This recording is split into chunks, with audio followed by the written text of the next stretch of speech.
इस क्षेत्र में। और वैसे मैं आपको बता दूं कि टीचर भी हूँ प्राइवेट, MSc PhD मेरी बेसिक शिक्षा है।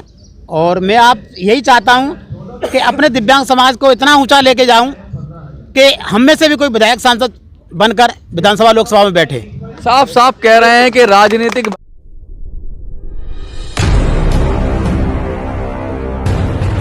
देश के अंदर अक्सर ये कहा जाता है कि छोटे से छोटा तबका भी, कोई ग्रुप भी अपने अधिकारों से वंचित ना रह जाए।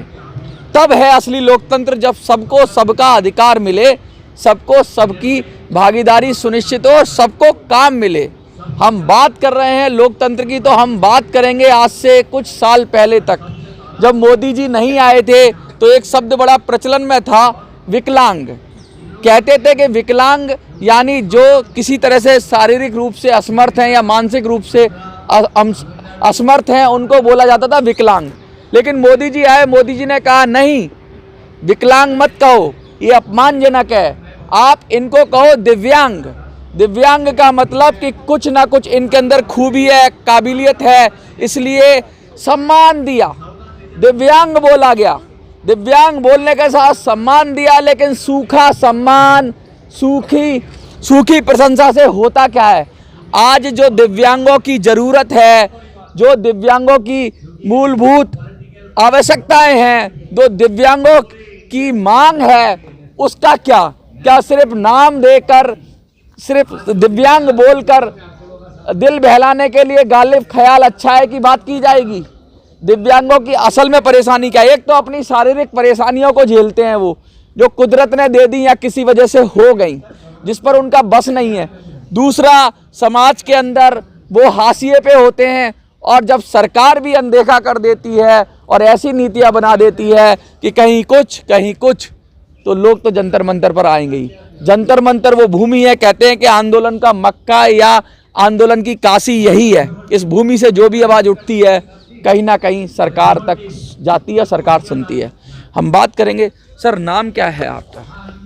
मेरा नाम बॉबी गोला है, मैं भारतीय दिव्यांग संगठन राष्ट्रीय अध्यक्ष हूँ, आगरा से। आप आगरा से हैं और व्हील चेयर पर भी हैं, और काफ़ी जैसे आपके पैरों में भी काफ़ी दिक्कत है, और इतनी सब दिक्कतों के बाद भी इतने सारे लोगों को, सैकड़ों की संख्या में लोग, कुछ महिलाएं भी हैं, लेकर जंतर मंतर पे आने का प्रयोजन क्या है? देखो, प्रयोजन तो मेरा सिर्फ यही था कि सरकार बातें बहुत करती है, आए दिन रोज़ नई नई खबर निकलती हैं कि आज सरकार ने ये किया दिव्यांगों के लिए, आज सरकार ने ये किया। सिर्फ मोदी जी ने हमारे लिए एक लॉलीपॉप दे दिया, विकलांग से हटाकर दिव्यांग कर दिया। हाँ। अब इस दिव्यांगों में ओढ़ हैं या बिछाएं। मेरा कहने का तात्पर्य है सरकार से, मोदी जी से, अपने देश के प्रधानमंत्री जी से, कि हमें शब्द को ओढ़ें या बिछाएं। आज हम लोग दर दर की ठोकरें खा रहे हैं। इस समाज में सबसे नीचा वर्ग एक दिव्यांग वर्ग है। तो हम लोगों का एक ही मकसद है कि सरकार से हम यही गुहार लगाते हैं कि ज़्यादा नहीं तो कम से कम हम दिव्यांगों को ऐसा तो कर दो कि हमें 2 वक्त की रोटी मिल सके आराम से। तो मेरा यहाँ आने का मकसद यही है। कुछ हमारी मांगें हैं जो सरकार से, हम उन्हीं को लेकर आज यहाँ बैठे हुए हैं, और आप लोगों के सामने हम आपके चैनल के माध्यम से, आप मीडिया के चैनल के माध्यम से सरकार तक अपनी आवाज़ पहुँचाना चाहते हैं। 21 सूत्रीय मांगे हैं आपकी, जो देखा मैंने, उसमें पेंशन की भी बात हो रही है। अलग अलग जगह, अलग अलग राज्यों में अलग अलग पेंशन है, बहुत सारी चीज़ें हैं। क्या कहेंगे, अगर संक्षेप में कहना चाहें तो क्या क्या मांगे हैं? और एक बात और बोलिए आप।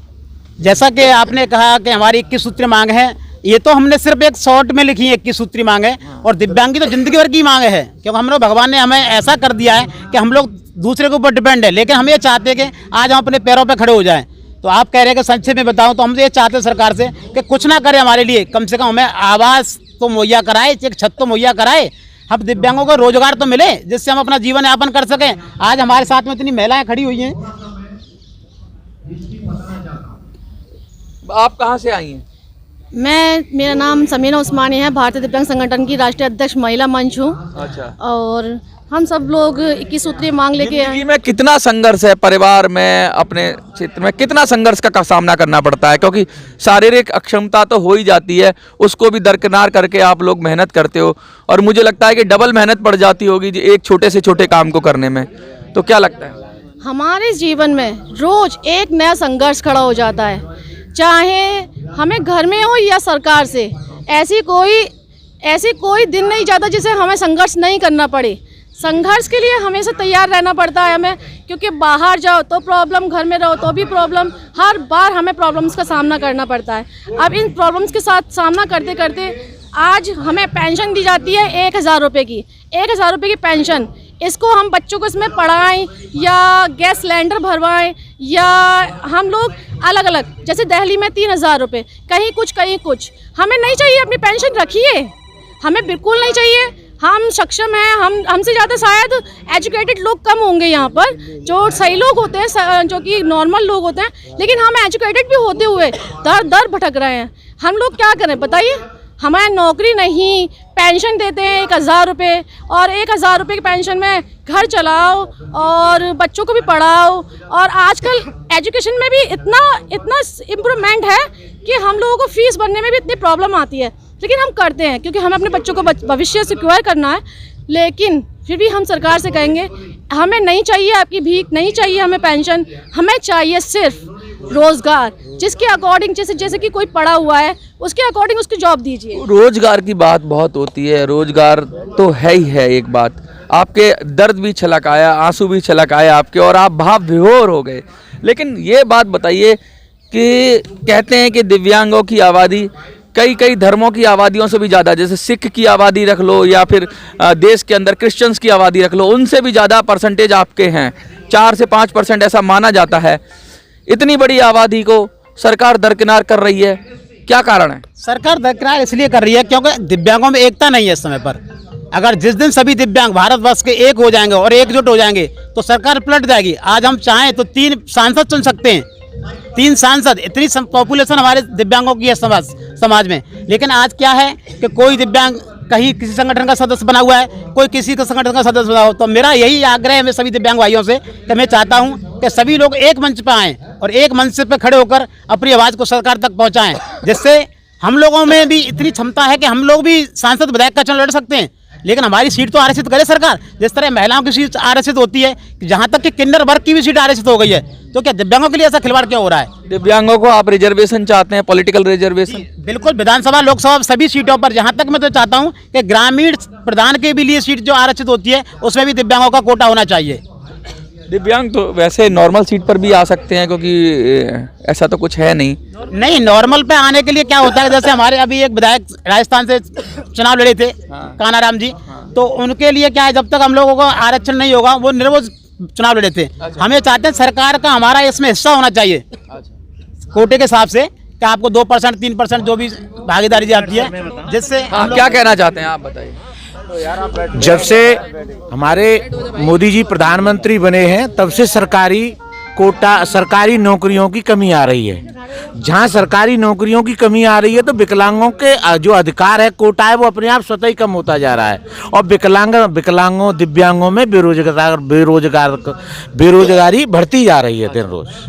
क्या लगता है कि ये सिर्फ खाना पूरी सी हो गई है कि साइकिलें बांट दो, कहीं कुछ कर दो, दिव्यांगों के लिए कुछ, कहीं बैसाखियां बांट दो, या इस तरह का सिर्फ नाम मात्र के लिए हो रहा है?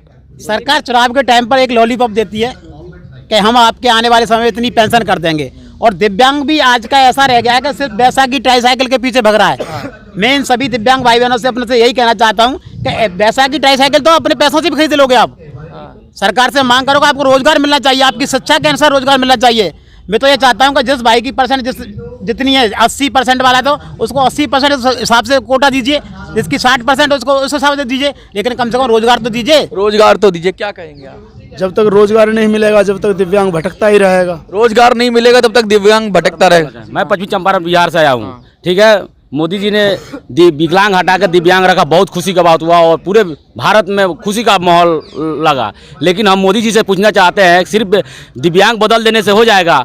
आपने जो कानून लागू किया 2016 में, उस कानून हम लोग भीख नहीं मांग रहे हैं, हमारा जो राइट है भीख नहीं मांग रहे हैं, अधिकार मांग रहे हैं। कुछ कहना चाहेंगे? हाँ जी, भीख नहीं मांग रहे हैं, अधिकार मांग रहे हैं। जी, हमें हमारे अधिकार दिए जाएं, और जैसे कि हमारे 21 सूत्रीय मांगे हैं उनको पूरा किया जाए, और जो जैसे कि सक्षम है उस तरीके से नौकरी दिए जाए। हमें नहीं दें पेंशन, हमें नहीं चाहिए। अच्छा, सभी धर्म के जाति के लोग हैं आपके समाज में, तो एक तरह से सामाजिक समरसता भी है, क्योंकि यहाँ कोई भेदभाव भी नहीं है, भाई जो विकलांग है विकलांग है।